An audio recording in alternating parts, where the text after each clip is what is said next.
পল Heymann যখন Seth রলিন্সের ছোট্ট মেয়েকে নিয়ে রিংয়ের মাঝখানে দাঁড়িয়ে নোংরা কথা বললেন, তখন পুরো এরিনা স্তব্ধ হয়ে গিয়েছিল।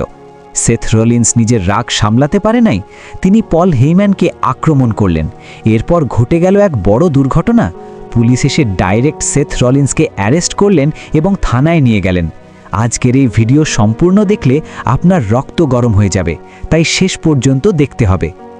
WWE এর রিংয়ে অনেক নাটকীয়তা আমরা দেখেছি, কিন্তু আজকে পল হেইম্যান যা করলেন তা সব সীমা ছাড়িয়ে গিয়েছিল। রিংয়ের মাঝখানে মাইক্রোফোন হাতে নিয়ে পল চিৎকার করে সেথ রলিন্সকে ডাকছিলেন। তিনি বলছিলেন সেথ যেন রিংয়ে এসে তার এই মিজারি বা কষ্টের অবসান ঘটায়। কিন্তু এই আহ্বানের আড়ালে লুকিয়েছিল এক ভয়ঙ্কর ফাঁদ। ঠিক সেই মুহূর্তে গ্যালারি থেকে কালো হুডি আর মাস্ক পরা এক রহস্যময় মানুষ রিংয়ের দিকে এগিয়ে আসতে শুরু করেন। দর্শকদের চিৎকারে পরিষ্কার হয়ে যায় যে মাস্কের আড়ালে থাকা এই মানুষটি আর কেউ নন, স্বয়ং সেথ ফ্রিকিন রলিন্স। পল হেইম্যান তাকে দেখে প্রথমে ভয় পাওয়ার নাটক করলেও হঠাৎ তার আসল রূপ বেরিয়ে আসে।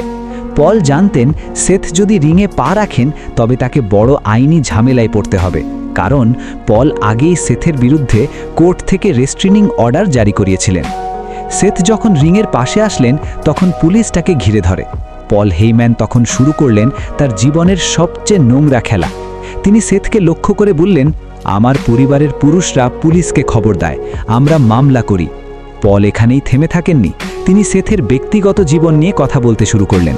তিনি বললেন সেথ যদি জেলে যায় তবে তার স্ত্রী তাকে ডিভোর্স দেবে এবং WWE এর বাকি রেসলারদের বিয়ে করবে। সবচেয়ে জঘন্য মুহূর্তটি আসে যখন পল হেইম্যান সেথ রলিন্সের ছোট্ট মেয়ের নাম মুখে আনেন। পল চিৎকার করে বলেন তিনি নিজে সেথের মেয়েকে দত্তক নেবেন, যাতে সেই মেয়েকে কোনো অপরাধী বাবার পরিচয় নিয়ে বড় হতে না হয়। এই কথা শোনার পর কোনো বাবার পক্ষেই আর শান্ত থাকা সম্ভব ছিল না। সেথ রলিন্সের চোখের আগুন তখন রিংয়ের লাইটকেও হার মানাচ্ছিল। সেথ পুলিশের বাধা তোয়াক্কা না করে পাগলের মতো পলের ওপর ঝাঁপিয়ে পড়লেন। একের পর এক ঘুষিতে পলকে ধরাশায়ী করে ফেললেন। কিন্তু আইন তো নিষ্ঠুর। পুলিশ সদস্যরা দ্রুত সেথকে জাপটে ধরে এবং তাকে হাতকড়া পরিয়ে দেয়। পল হেইম্যান রক্তাক্ত মুখে রিংয়ের কোনায় বসে শয়তানি হাসছিলেন। তিনি সফল হয়েছিলেন সেথকে জেলে পাঠাতে, কিন্তু একজন বাবার মনে যে ক্ষত তিনি তৈরি করলেন তার মাসুল কি তাকে দিতে হবে?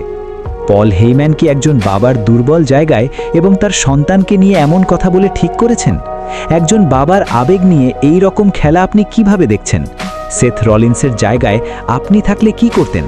আপনার মতামত কমেন্টে জানাতে ভুলবেন না। এই রকম আরও রোমহর্ষক ভিডিও পেতে এখনই ভিডিওটিতে একটি লাইক দিন এবং চ্যানেলটি সাবস্ক্রাইব করে আমাদের সাথেই থাকুন।